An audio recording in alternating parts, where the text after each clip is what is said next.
दोस्तों, हर साल फरवरी का पहला दिन एक रहस्य लेकर आता है। पूरा देश सांसें रोके बैठा रहता है कि बजट आएगा, कुछ बड़ा होगा, जिंदगी आसान होगी, महंगाई कम होगी, नौकरियां आएंगी। मीडिया में हफ्तों से माहौल बनाया जाता है, लीक, अटकलें, विशेषज्ञों की राय, और फिर वित्त मंत्री भाषण शुरू करती हैं। इस बार भी यही हुआ। निर्मला सीतारमण ने 9वीं बार लोकसभा में बजट पेश किया, 85 मिनट का भाषण दिया। लेकिन भाषण खत्म होते ही एक आवाज तेज हो गई, कांग्रेस की। जयराम रमेश ने कहा कि बजट फीका है, अपारदर्शी, उम्मीदों से कमतर है। लेकिन सवाल यह है कि क्या सच में बजट फीका था, या ये विपक्ष की पुरानी आदत है कि जो भी सरकार करे उसे तुरंत खारिज कर दो। क्या ये आलोचना सच्ची चिंता से पैदा हुई, या सिर्फ राजनीतिक पॉइंट स्कोरिंग? और सबसे बड़ा सवाल कि जब देश दुनिया की सबसे तेज बढ़ती हुई अर्थव्यवस्था की ओर बढ़ रहा है, तो इस तरह की नकारात्मकता जनता के मन में क्या संदेश छोड़ती है? नमस्कार, मेरा नाम है शुभम गुप्ता और आप देखना शुरू कर चुके हैं वीके न्यूज़। दोस्तों, आज हम इस बजट को समझेंगे, कांग्रेस की प्रतिक्रिया को देखेंगे और गहराई से इसका विश्लेषण करेंगे कि आखिर सच क्या है।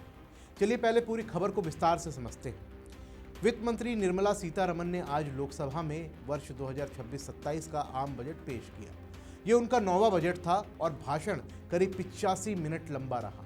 बजट पेश होते ही शेयर बाजार में उतार चढ़ाव देखा गया। सोने चांदी की कीमतों पर भी इसका असर पड़ा। लेकिन सबसे तेज प्रतिक्रिया कांग्रेस की आई। वित्त मंत्री ने कहा कि इस बार इनकम टैक्स स्लैब में कोई बदलाव नहीं किया जाएगा। राजकोषीय घाटा जीडीपी का 4.3% रहने का अनुमान है।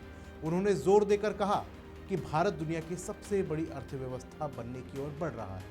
ग्रोथ के फायदे किसानों, आदिवासियों, महिलाओं और युवाओं तक पहुंचाने का लक्ष्य है। विकसित भारत का विजन आगे बढ़ेगा और ग्लोबल मार्केट के साथ लॉन्ग टर्म इन्वेस्टमेंट के लिए हम पूरी तरह से अलाइन रहेंगे। इस बार बजट में कई क्षेत्रों पर फोकस दिखा, जैसे इंफ्रास्ट्रक्चर, आत्मनिर्भरता, ग्रामीण विकास, महिलाओं और युवाओं के लिए योजनाएं।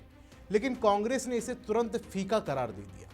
कांग्रेस नेता जयराम रमेश ने कहा कि बजट दस्तावेजों का अभी विस्तार से अध्ययन बाकी है, लेकिन 90 मिनट के बाद ही स्पष्ट हो गया कि भारी प्रचार के मुकाबले ये बजट कमतर साबित हुआ है, पूरी तरह फीका।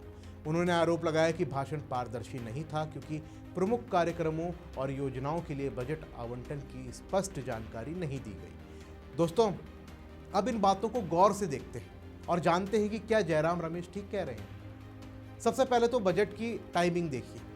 देश एक चुनौतीपूर्ण वैश्विक माहौल में, महंगाई, भू राजनीतिक तनाव, ग्लोबल स्लोडाउन, और फिर भी भारत की ग्रोथ रेट जो है वो सबसे ऊपर है।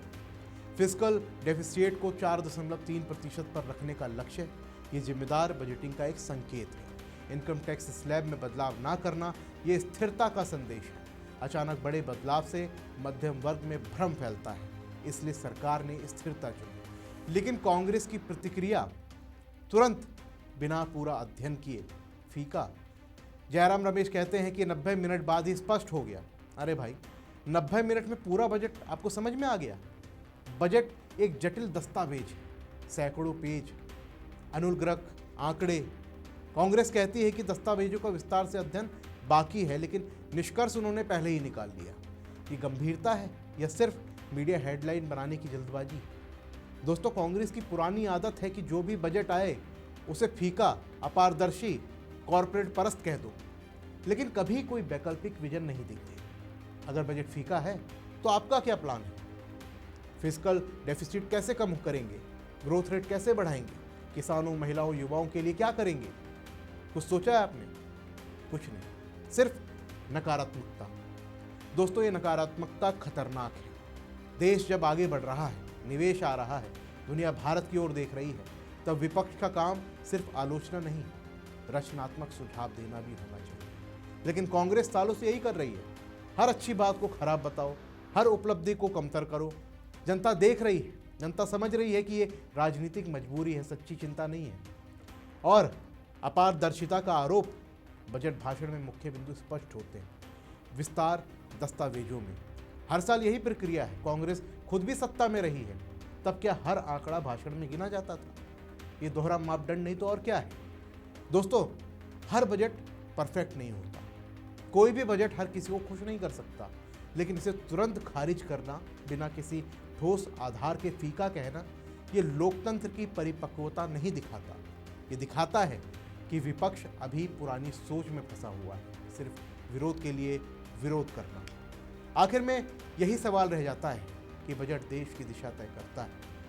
ये जनता का पैसा है, जनता का भविष्य है। जब सरकार जिम्मेदारी से फिस्कल डिसिप्लिन रखती है, ग्रोथ के फायदे सब कुछ पहुंचाने की बात करती है, तब विपक्ष को भी जिम्मेदारी से जवाब देना चाहिए, ना कि तुरंत नेगेटिव लेवल लगा देना चाहिए।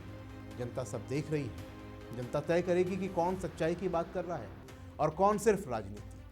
दोस्तों, आप किस तरीके से देखते हैं इस बजट को, हमें कमेंट बॉक्स में ज़रूर लिखिए। फिलहाल के लिए इस रिपोर्ट में बस इतना ही। मिलते हैं अगली वीडियो के साथ, तब तक के लिए जय हिंद।